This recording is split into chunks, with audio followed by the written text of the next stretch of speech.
Mohon subscribe channel ini dulu agar tidak ketinggalan berita Timnas Indonesia terbaru. Luar biasa! Generasi emas Timnas Indonesia telah dimulai, era Vietnam sudah usai. Shin Tae-yong menegaskan era emas Vietnam sudah berakhir. Pada periode emas yang diasuh oleh Park Hang-seo, sangat sulit untuk tim-tim Asia Tenggara termasuk Timnas Indonesia untuk mengalahkan Vietnam. Timnas Indonesia selalu kesulitan kala bersua Vietnam asuhan Park Hang-seo. Sementara itu, Shin kini tengah membangun generasi emas Timnas Indonesia. Generasi emas yang sekarang tengah dibangun oleh Shin Tae-yong tersusun dari para pemain berusia muda. Kami melakukan hal yang sama seperti yang kami lakukan selama ini, ujar Shin Tae-yong. Vietnam adalah tim yang kuat, namun generasi emas Vietnam akan segera berakhir. Di sisi lain, Indonesia sedang membangun generasi emas dan terus maju pemain yang bermain di timnas senior lanjutnya. Shin Tae-yong pun mengaku bahwa para pemainnya sudah semakin nyaman untuk menjalankan filosofinya di timnas Indonesia. Para pemain sekarang mengetahui gaya saya dengan baik dan mengikuti dengan baik. Pemain yang bertahan kini menjadi pemain utama Timnas Indonesia. Ini telah tercapai.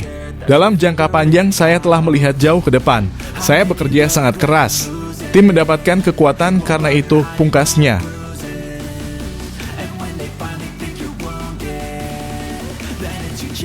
Menyala Bang J.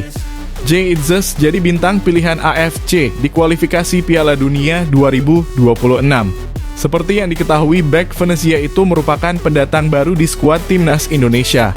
Meski menjadi nama baru, Jay Itzes langsung menjadi idola pendukung Timnas Indonesia. Momen ikonik pun dia lakukan saat mengecoh pemain depan Vietnam, Nguyen Van Toan, jelang akhir laga dengan menaikkan bola melewati kepala.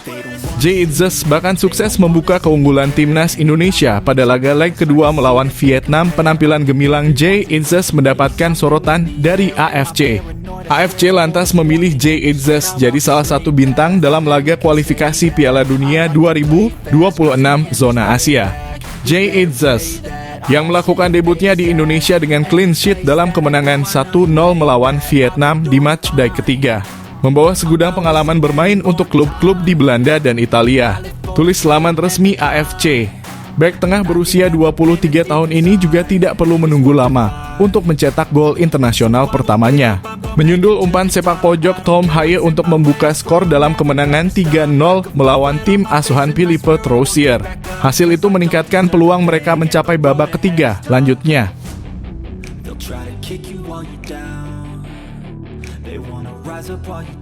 Kabar buruk menerpa gelandang timnas U23 Indonesia, diduga alami patah tulang.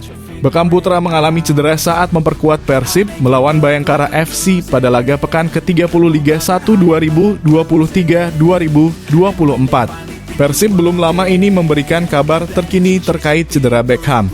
Namun pihak Maung Bandung belum bisa memastikan cedera yang diderita pemain berusia 22 tahun itu.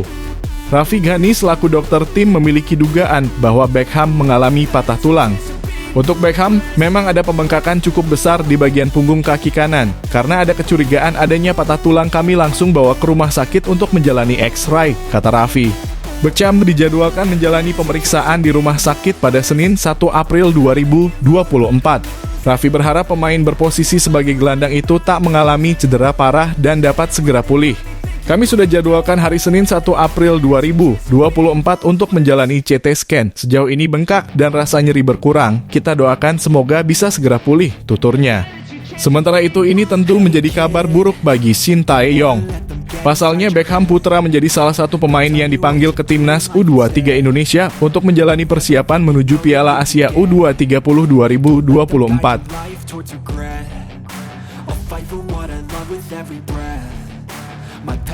Pasrah Elkan Bagot cedera, PSSI ingatkan timnas U23 Indonesia punya target tinggi di Piala Asia U2030 2024. Elkan Bagot mengalami cedera dan bahkan pada FIFA Matchday Maret 2024 tidak dipanggil timnas Indonesia senior. Kini bek berusia 194 cm itu terancam tidak bisa membela timnas U23 Indonesia untuk Piala Asia U2030 2024. Salah satu anggota Exco PSSI, Muhammad alias Mamat, mengaku pasrah dengan kondisi Elkan Bagot yang cedera.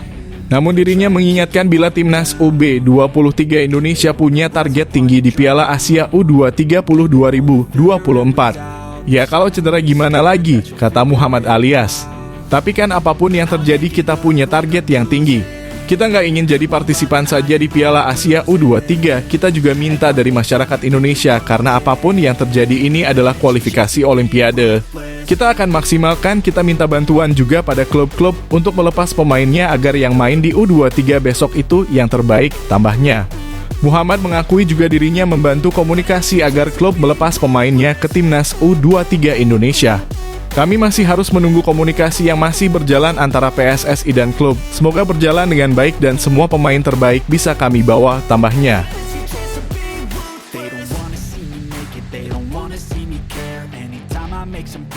Timnas Indonesia dilarang terlena demi lolos ke putaran ketiga kualifikasi Piala Dunia 2026. Timnas Indonesia saat ini memang benar-benar di atas angin. Pasalnya, Timnas Indonesia sukses membekuk Vietnam dalam 2 pertandingan lanjutan kualifikasi Piala Dunia 2026. Kemenangan ini membuat Timnas Indonesia mengamankan posisi kedua klasemen, sementara Grup F, Timnas Indonesia bakal menjamu Irak dan Filipina pada bulan Juni mendatang di kandang sendiri. Tim Merah Putih punya keuntungan saat tampil di kandang sendiri. Meski begitu, Shin Tae-yong tak mau terlena dengan segala keuntungan yang ada di tangan Timnas Indonesia saat ini. Kami berencana untuk melaju ke babak penyisihan akhir, ujar Shin Tae-yong. Memang benar bahwa situasi ini positif, tetapi kami belum mencapai apapun. Oleh karena itu, kami tidak boleh lengah atau santai. Kami akan melakukan yang terbaik di setiap pertandingan, mempersiapkan diri secara matang, kemudian bisa melaju ke babak penyisihan final. Saya akan berusaha semaksimal mungkin untuk mewujudkannya, tutup Shin Tae-yong.